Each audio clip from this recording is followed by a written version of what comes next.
100% vélo. Bonjour à toutes et à tous, c'est Vincent Côté, ravi de vous retrouver pour évoquer toute l'actualité du cyclisme. Je suis accompagné aujourd'hui par Gaspard Brémond, grimpeur de légende, toujours affûté dans son maillot à poids ajusté.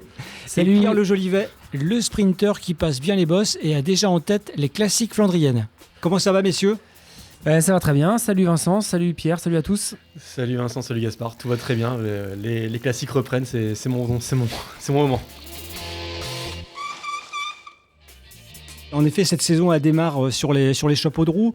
Alors, au sommaire aujourd'hui, dans notre débrief, le match est déjà lancé dans la course au maillot jaune sur le Tour de France entre Tadej Pogačar et Jonas Vingegaard, tous deux vainqueurs de course par étapes ce week-end. On aura ensuite un focus coup de cœur sur les sprinters belges qui ont eu le vent en poupe. Notre coup de gueule sur les chutes, encore et toujours et spécialement dans l'emballage final. Ensuite, le cœur de ce numéro sera consacré au débat après les polémiques ayant terni l'Étoile de Bessèges et le Tour d'Algarve. On entendra notamment Stéphane Holo, le manager de l'équipe Lotto. Et enfin, on terminera ce podcast avec Decathlon AG2R, l'équipe française qui impose de parler anglais à son staff et à ses coureurs. Voilà messieurs, c'est le menu de 100% vélo. Allez tout de suite le débrief.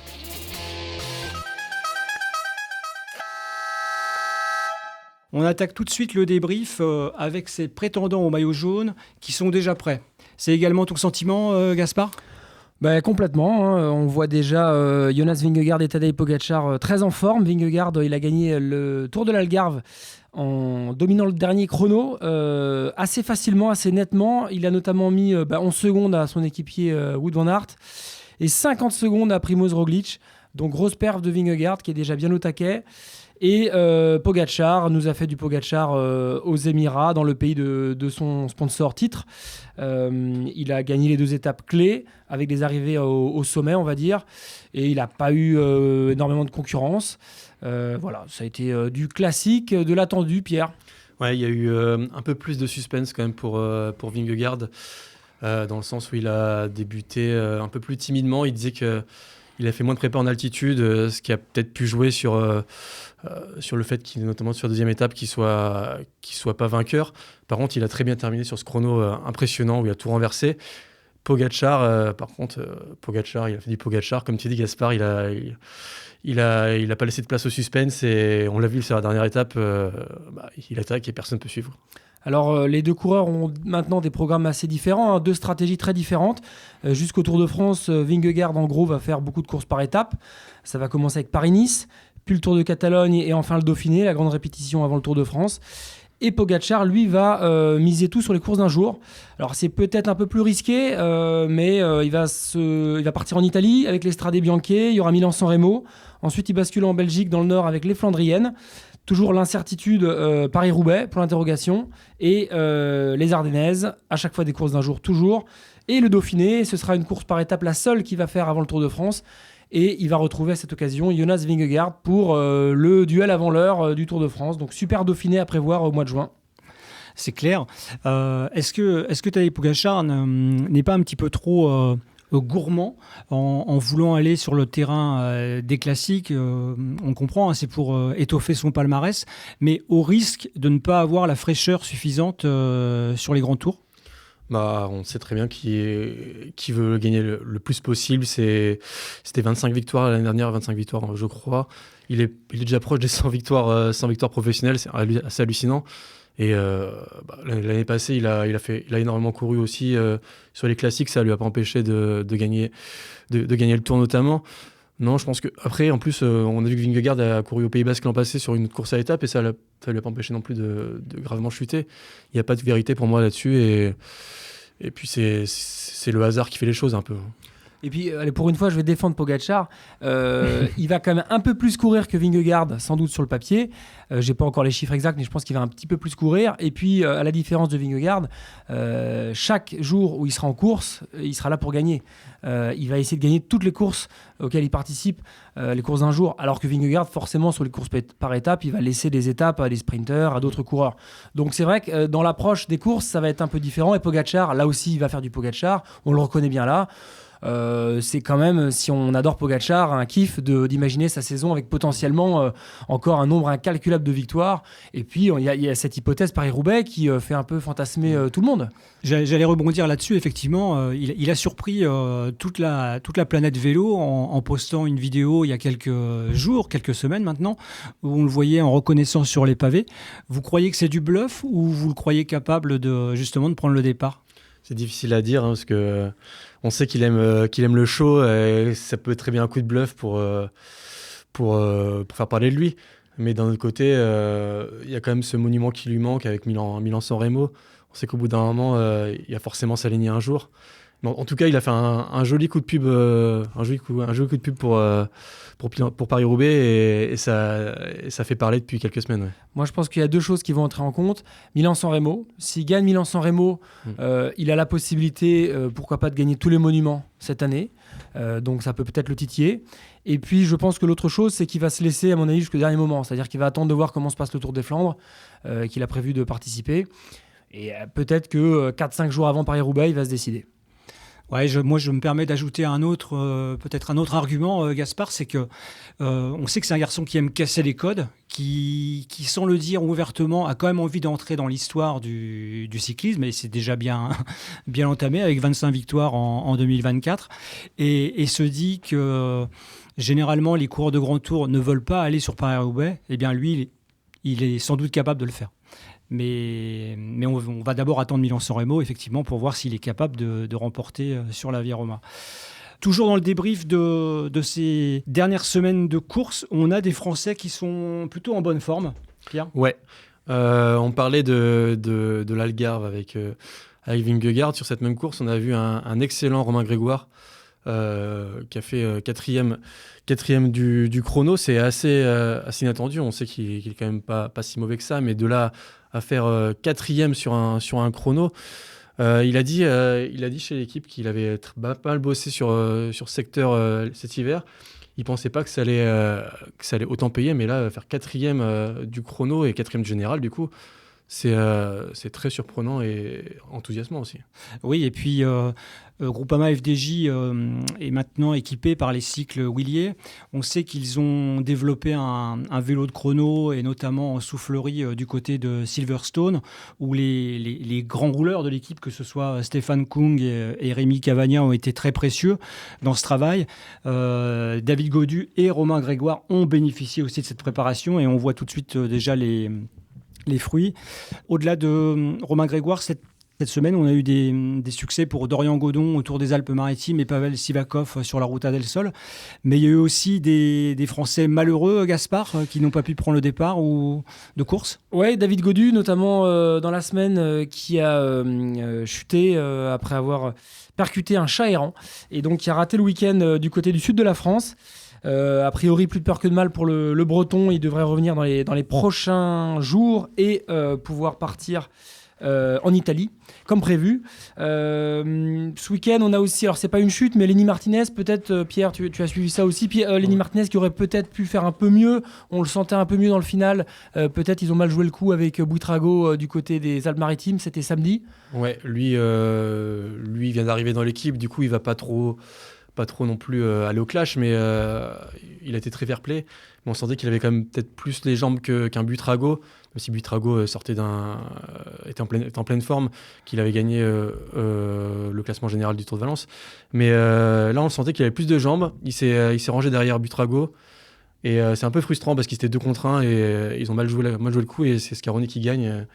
Au final, il va peut-être devoir manger son pain noir et faire ses preuves chez Bahreïn avant d'avoir un rôle un peu plus important. Bon, et pour finir ce débrief sur les équipes françaises, eh bien, les années se suivent et ne se ressemblent pas, parce que Cofidis est la meilleure équipe française de ce début de saison avec déjà 4 victoires. On passe maintenant au coup de cœur. T'es grand aujourd'hui! T'es grand! T'es très grand! Allez, mon grand! On passe à notre coup de cœur de la semaine, que l'on souhaite consacrer au sprinter belge. Alors pourquoi les sprinteurs belges ? Eh bien en fait on s'aperçoit que sur ce début de saison il y a beaucoup de succès qui sont à leur actif. Tim Merlier, Jordi Meeus, Milan Fretin, Arnaud Delis. Est-ce que vous êtes surpris par cette domination, Pierre Ils ont toujours eu, la Belgique a toujours eu d'excellents sprinters, mais là c'est vrai que le réservoir est impressionnant. On peut ajouter Philipsen et Philipsen Van Aert qui n'ont pas encore de victoire cette saison, Gerben Thijssen. Enfin, en fait, c'est un peu écœurant pour nous, quand on voit nous les Français, notre niveau au sprint, de voir qu'ils ont autant de potentiels vainqueurs d'étapes ou même de classiques, hein, parce que on peut parler de ça aussi. Ils enchaînent les victoires, ouais. Et comment l'expliquer ? J'ai regardé un article sur Ouest France il y a quelques mois où Cédric Vasseur disait que c'était peut-être que la France pouvait expliquer ses difficultés, notamment par le fait que la Belgique, notamment pour comparer avec la Belgique, chez les courses amateurs, ils ont peut-être plus de facilité à avoir des courses houleuses, où ça frotte plus, peut-être, là où la France, c'est peut-être moins le cas. Bon, après, il n'y a pas que ça, hein, parce que c'est aussi c'est le plat pays, comme on dit, donc, et puis c'est un pays de vélo. Mais ouais, c'est assez impressionnant ce réservoir belge. Gaspard, on sent que les équipes belges notamment, que ce soit Lotto ou Quick-Step, ont su préserver cette tradition. Ouais, il y a une culture du sprint quand même traditionnellement belgique, hein, je vous refais pas le passé, mais c'est vrai qu'il y a eu des grands sprinteurs belges dans le passé récent et plus ancien. Moi, ce qui m'impressionne, et en tout cas là où je suis content, c'est il y a des nouveaux noms qui arrivent chaque année. Milan Fretin, on l'a pas vu venir quand même à ce niveau-là. Là, il fait un super début de saison. On le connaissait encore assez peu, je crois qu'il a que 23 ans. Donc c'est une vraie belle découverte. Et Pierre, tu le disais, ils arrivent à se renouveler. Ça prouve qu'ils arrivent à se renouveler. Bon, ils ont beaucoup de profils de coureurs puissants, le plat pays aidant sans doute, et voilà. Et les équipes françaises en profitent aussi quelque part parce qu'elles vont Cofidis, voilà, piocher dans ce réservoir-là. Elles ont raison. En fait, c'est un peu comme pour comparer on va comparer par exemple avec le basket, c'est pour être team USA pour la Belgique contre le reste du monde, quoi. Parce qu'au final derrière il y a qui ? Il y a des excellents sprinters, mais il y a Koy, Milan, Pedersen, on va dire Girmay. Si on parle des potentiels vainqueurs d'étapes, il y en a encore plus seulement en Belgique que dans le reste du monde, quoi. Donc ils sont vraiment impressionnants au niveau du sprint et des classiques notamment. En tout cas, voilà, en ce début de saison et avant même les 3 grands tours de cette saison, on voit bien que les Tim Merlier et Jordi Meeus, voire Arnaud Delis, se posent comme les candidats au classement par points. Ça, c'est une évidence. Et puis, on va attendre que Jasper Philipsen débloque son compteur. On a vu qu'il était un petit peu nerveux sur sa reprise. Et maintenant, notre coup de gueule. On était nuls aujourd'hui, nul. Si, on était nuls aujourd'hui. On reste sur le terrain de la nervosité et c'est notre coup de gueule du jour concernant les chutes, toujours les chutes, et spécialement dans les arrivées au sprint sur ces courses, que ce soit en Algarve ou aux Émirats Arabes Unis, où on voit toujours beaucoup de prises de risques dans l'emballage, pas forcément pour aller jouer la gagne, mais simplement pour se replacer en 20e ou 30e position. J'ai le sentiment que là aussi, les courses passent, les années passent, et puis les coureurs n'apprennent pas de leur expérience. Ouais, la transition que tu as faite avec Philipsen est plutôt parfaite parce que il est beaucoup critiqué pour les arrivées finales où il n'hésite pas à frotter et quitte à prendre tous les risques. Il y a forcément les coureurs qui sont fautifs à prendre autant de risques. Il y a aussi le matériel qui a évolué, le fait que ça aille beaucoup plus vite qu'avant. Ça fait des arrivées massives très nerveuses qui provoquent de plus en plus de chutes. Ouais. Ouais, rien de neuf sous le soleil du Golfe ou du Portugal. C'est vrai que, comme tu le disais, les années se suivent et se ressemblent. Les chutes et encore les chutes au sprint. Je pense qu'on n'y arrivera jamais. C'est un peu malheureux de le dire, mais il y a beaucoup d'enjeux. Et puis, il y a des mentalités de sprinteurs aussi. Quand il y a une victoire au bout, une ligne d'arrivée, ça passe pas forcément, mais on y va quand même. Donc on va au tas et on compte les dégâts. C'est terrible. Ce que tu dis là, c'est important, Gaspard, parce qu'on se souvient que la saison dernière, il y a eu de graves chutes ayant touché des leaders du peloton international. Et beaucoup de coureurs nous ont confié que la mentalité dans le peloton avait changé, qu'il y a des garçons qui sont capables de prendre des risques sans réfléchir. Vous pensez tous les deux que c'est cette inconscience-là qui amène certains coureurs à faire des vagues et du coup à embarquer dans leur sillage d'autres coureurs? Ouais, et puis c'est de plus en plus tôt. Maintenant, tu as des étapes qui sont nerveuses. On va dire à 20-30 km de l'arrivée, c'est déjà très nerveux. Et puis oui, comme je disais, il y a le matériel, il y a les oreillettes aussi qui font que les coureurs sont peut-être moins attentifs dans le final. Il y a moins d'attention portée à la route. Et du coup, ça provoque des chutes forcément parce qu'on n'est pas à 100% de notre concentration et puis ça frotte, quoi. Puis il y a aussi une vraie densité qu'il n'y avait peut-être pas forcément avant. C'est-à-dire qu'avant, il y a parfois 2-3 tauliers du sprint qui vont gagner 80% des étapes de sprint. Aujourd'hui, c'est un peu plus ouvert. On vient de parler des sprinteurs belges. Il y en a quelques autres aussi. Plein d'équipes ont des chances de victoire au sprint, donc veulent y aller. Ça passe pas forcément pour tout le monde. Et puis il y a un autre facteur aussi, quand même, il faut le dire, c'est les aménagements urbains qui ont évolué. Il faut faire de la place aux vélos, mais aussi aux voitures, les ronds-points, les dodanes, les rétrécissements. Tout ça, forcément, on en parlera tout à l'heure dans le débat, mais ça crée des gamelles potentielles. Donc attention. Et moi, je suis très, très pessimiste parce que je vois pas pourquoi ça changerait du jour au lendemain. Et puis on a vu, notamment pour les aménagements urbains de ce que tu parlais, on a vu sur le Tour de la Provence à 150 mètres de l'arrivée dans un sprint, un dodane placé à 150 mètres de l'arrivée, il y a une chute provoquée et du coup Ackermann il s'en sort bien, mais c'est quand même des choses qui peuvent interroger en plein sprint, mettre un dodane à 150 mètres du final, forcément c'est très dangereux et puis ça crache, quoi. Mais la solution, et on y arrivera peut-être dans 10, 15, 20 ans, c'est qu'on aura des arrivées sur des nationales entre deux communes, parce que les communes sont envahies de dodanes, de ronds-points, de rétrécissements, et donc on aura des arrivées au milieu des champs. Voilà, c'est peut-être ce qui nous attend sur le Tour de France ou ailleurs. Ça peut être triste, mais à ce rythme, je ne vois pas comment on peut y échapper. Ça pose la question, juste avant qu'on ouvre le débat, ça pose la question d'organiser des courses, et notamment avec des arrivées dans les villes. Comme tu dis, les aménagements urbains sont tels aujourd'hui que ce n'est pas forcément compatible avec un peloton qui roule à 80 km/h. Et Marc Madiot disait l'autre jour, est-ce qu'on ne sera pas amené à terme à faire des courses uniquement rurales, en campagne, sur des circuits plus ou moins longs, où on n'entrerait plus du tout dans les villes? C'est une question, parce qu'il faudrait voir quel financement pourrait justement accompagner ces épreuves-là, s'il n'y a plus l'intérêt d'une ville départ ou d'une ville arrivée pour financer cela. Place maintenant au débat. Oh, c'est du lourd là, il faut y aller. Et là on était distrait, il n'y a pas que le maillot jaune qui est surpris là. Voilà, la transition est bien amenée, c'est le sujet majeur de ce débat, avec un retour sur les polémiques ayant émaillé l'étoile de Bessèges et puis le Tour d'Algarve. L'étoile de Bessèges, d'abord, un rapide retour sur les faits. Lors de la deuxième étape, une voiture est arrivée à contresens du peloton et a créé un petit peu d'émoi, heureusement sans dommage, ce qui a fait que les coureurs ont souhaité discuter avec les organisateurs pour qu'il n'y ait plus du tout de problème. Seulement, le lendemain, un souci est également apparu avec une voiture s'intercalant entre l'échappée et le peloton. Et là, plusieurs équipes ont exprimé leur ras-le-bol, ont exprimé leur peur légitime en termes de sécurité, de se retrouver en course avec des automobilistes. Et plusieurs équipes ont quitté la course. 8 équipes, je crois, Pierre. Ouais, c'est ça. Il y a 8 ou 9, je sais plus, une dizaine d'équipes qui sont parties.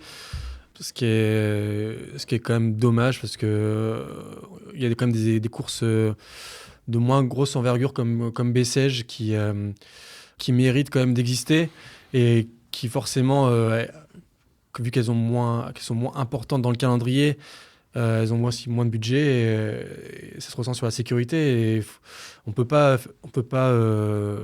supprimer des courses comme ça. Et si les coureurs ne sont pas solidaires de ces courses-là, évidemment, elles vont disparaître au bout d'un moment. Précisément, on va écouter Stéphane Hulot, le manager de l'équipe Lotto que tu as interviewé pour westfrance.fr, Pierre. C'est plus facile pour les grosses équipes de quitter une course quand il y a moins d'intérêt sportif et qu'il fait mauvais que quand il fait beau et que les intérêts sont préservés, sont encore intacts. Il y a un double combat. Il y a effectivement le vrai combat de la sécurité. Il y a le combat aussi de certaines équipes qui aujourd'hui souhaitent créer de la valeur, faire de l'argent. Et tant pis si on prend comme excuse la sécurité, si on prend comme excuse l'amateurisme. Alors effectivement, il y a une certaine hypocrisie des équipes. C'est également ton sentiment, Gaspard. En gros, il y a un problème, on s'en va et on ne veut pas savoir comment on organise une course. Ouais, je pense que Stéphane Helot a raison. Je le rejoins. Après, à qui la faute ? Pour moi, c'est pas tout blanc, tout noir. C'est plus compliqué que ça, plus complexe. Il y a d'un côté des organisateurs qui font ce qu'ils peuvent. Et ils font ce qu'ils peuvent avec leurs bénévoles, leurs gentils bénévoles, j'ai envie de dire, avec des budgets ric-rac, moins de sponsors, moins de partenaires, avec des contraintes qui augmentent. On ne parle pas beaucoup des frais de gendarmerie qui ont explosé et qui mettent en péril beaucoup d'organisations. Ça s'est vu depuis 2, 3, 4 ans et c'est terrible pour les organisateurs, donc ils doivent composer avec ça. Et à côté, des coureurs qui ont légitimement peur. On voit, il y a suffisamment d'accidents à l'entraînement en ville avec des vélos, des voitures, que ça fait peur et qu'ils ont raison d'avoir peur. Donc je les comprends aussi. La vérité, elle se situe sans doute au milieu de ça. Ce qui est sûr, c'est qu'aujourd'hui, les coureurs ont un poids, ont beaucoup de place. Et on écoute beaucoup les coureurs, plus qu'avant là-dessus. On a sans doute raison. Mais à quel prix ? À quel prix ? Et c'est sûr que ce que dit Stéphane Helot, quitter Bessèges, le sud de la France, le temps un peu pourri, une course de 5 jours, c'est long, une course de 5 jours pour commencer la saison dans un coin où il ne fait pas toujours beau, on n'est pas dans le Golfe, on n'est pas au sud du Portugal, donc il y a des risques, il y a des coureurs qui prennent la flotte, le froid, ouais, donc certains sont peut-être pas mécontents de partir. Oui, et puis c'est vrai que tu as raison, il faut aussi écouter les coureurs. Il y a quand même leur sécurité à prendre en compte, parce que ce que je disais sur Bessèges, ce que disait Stéphane Helot, c'est que c'est plus facile de partir de Bessèges, mais faut aussi prendre en compte la sécurité des coureurs. C'est quand même pas non plus normal qu'une voiture se retrouve à gêner le peloton et à causer des risques 2 jours de suite. C'est vrai que c'est peut-être une course de moins grosse envergure, mais il doit quand même y avoir de la sécurité pour tous les coureurs au départ. Le problème, c'est que partir comme ça, que 10 équipes partent, c'est pas la solution pour moi, parce que ça rejette directement la faute sur les organisateurs, ça crée la polémique là où il n'y a pas forcément besoin. Je pense qu'il y a un besoin pour les instances de trouver des solutions, parce que là, ça plus l'Algarve, ça fait beaucoup d'incidents sur des courses quand même. Ouais, moi j'ajouterais que c'est choquant et quelque part c'est pas responsable, parce que les équipes, s'il n'y a plus d'organisation de course, elles vont disparaître. Et est-ce que c'est spécifique aux organisations françaises, le problème qu'on a eu ? Manifestement non, puisque beaucoup de coureurs ont dit dans les interviews qu'ils avaient déjà connu pareille situation sur un Milan-San Remo, sur une classique belge. On sait que organiser ce sport dans l'espace public est très compliqué.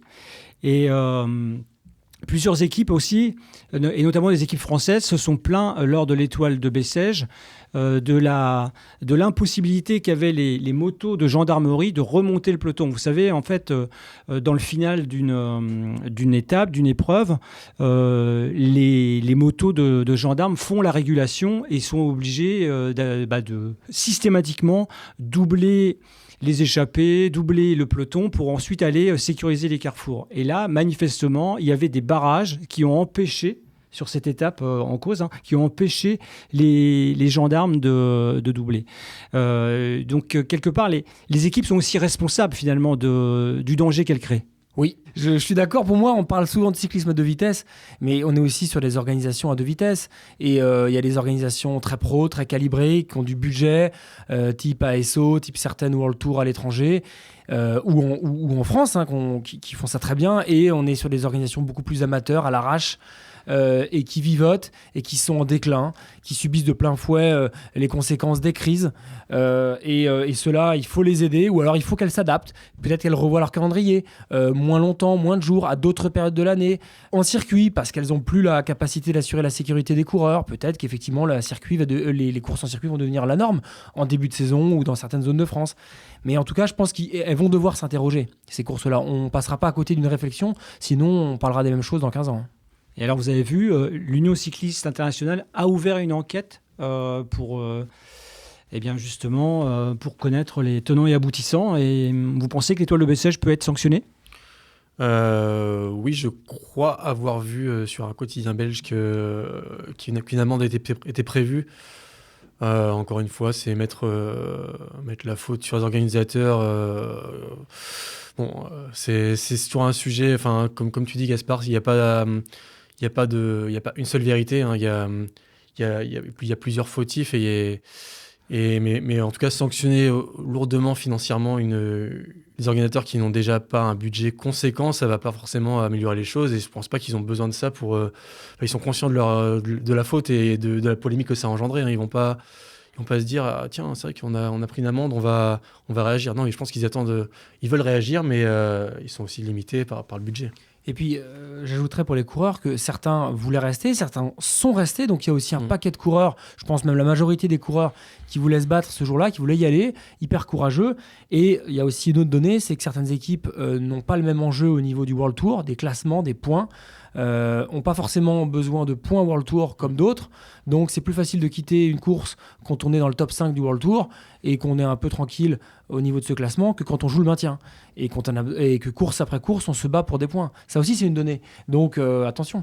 Complètement. Et on rappelle que parmi les équipes qui sont parties, il n'y avait qu'une seule équipe française à avoir fait sécession, si on peut dire, c'est Decathlon AG2R. Ça nous fait la transition avec l'autre polémique du moment, celle qui est apparue sur le Tour d'Algarve. Rappel rapide des faits, c'était lors de la première étape dans l'emballage, en fait, à quelques 400 mètres de l'arrivée. Un dernier rond-point. La tête de course le prend à droite dans la dérivation qui est réservée aux voitures et motos, alors qu'il fallait aller à gauche pour aller rejoindre la ligne d'arrivée. Là, clairement, Pierre, on a évité un drame. Ouais, un drame a été évité et on peut se poser la question de l'attitude des coureurs. Là encore, Stéphane Hulot, que j'ai interrogé, critiquait clairement l'attitude du peloton et notamment des sprinteurs à l'arrivée qui ont continué de sprinter malgré tout. Bon, on l'écoute d'ailleurs, Stéphane. Il y a certainement un petit problème de barriérage, de signalisation, mais faut savoir que ça arrive à une vitesse aujourd'hui sur ce genre de finale. C'est un faux pas descendant avant la ligne droite finale. Ils arrivent à 80 km/h, les mecs. Il y a les motos qui précèdent, les motos elles vont dans la dérivation. On sait très bien que ces motos sont prises dans la dérivation et après c'est les caméras fixes qui prennent le relais. Mais je dirais avec l'adrénaline, on peut imaginer aussi que les coureurs n'ont pas forcément eu suffisamment de concentration et de réflexion par rapport à ça. Ils ont quand même 400 mètres pour réfléchir, qu'ils sont pas sur le parcours. Ils croient quoi ? Et qu'ils vont gagner en passant la ligne sur le côté qui n'est pas du tout matérialisé. Effectivement, ce qui est incompréhensible, Gaspard, c'est que la tête du peloton se rend compte qu'elle n'est plus sur l'itinéraire, en fait, puisqu'il n'y a pas la banderole d'arrivée devant. Mais pendant quelques hectomètres, certains sprints font comme si ils allaient se jouer l'arrivée. C'est totalement inconséquent. Ouais, Pierre Richard en tête du peloton ce jour-là, François Pignon. Mais c'est vrai qu'en fait, il en suffit de pas beaucoup. Il y en a 2-3 qui prennent la mauvaise direction et ils emmènent tout le monde avec eux. C'est aussi simple que ça. Donc, on peut pas forcément blâmer tous les coureurs derrière qui ont suivi. Ils étaient lancés. S'orienter sur la gauche, c'était prendre le risque de mettre tout le monde par terre. C'est de la bêtise, c'est une erreur, voilà, ça arrive, surtout qu'effectivement le matin ils ont les roadbooks, ils ont tout ça, ils sont censés étudier le final des étapes, des arrivées, ils sont professionnels, donc voilà, ça fait partie de leur job. Ce jour-là il y a eu un raté de quelques coureurs qui auraient pu être dramatiques. Une grosse partie du peloton quand même, hein. Plus que quelques coureurs. Oui. Ouais, mais oui, comme tu disais, ce que me disait aussi Stéphane Hulot, c'est que c'est son coureur qui se retrouve tout devant, Gerhard Riesners, et lui s'il décale à gauche, parce qu'il se rend compte un peu tard, il couche tout le monde en fait, il couche tout le peloton. Et quelque part, il a la bonne attitude, mais ce qui est plus dérangeant, c'est que derrière, il sprint, alors que je pense quand même qu'ils se sont rendus compte de leur erreur. Pourquoi ils continuent à sprinter au milieu de la foule? Enfin, s'il y a quelqu'un qui débarque, c'est le drame, quoi. Donc, le drame a été évité de justesse, hein, c'est un petit miracle, parce que c'est un troupeau qui arrive à 80 km/h, et là, ça pardonne pas. Là, pour vous, c'est davantage la faute des coureurs ou c'est l'organisateur qui aurait dû flécher d'une autre manière, mieux indiquer l'itinéraire? Non, là, pour moi, c'est les coureurs. Pour moi, il n'y a pas photo. Ouais, c'est la faute des coureurs qui connaissent le parcours. En plus, c'est une étape régulièrement utilisée sur le Tour de l'Algarve. Donc, ils sont censés savoir qu'il faut tourner à gauche et pas à droite.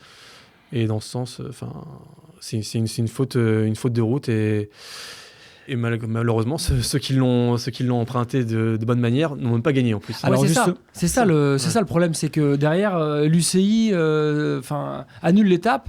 Décision incompréhensible pour moi. Il y en a qui ont bien joué le coup, qui ont respecté la route, l'itinéraire.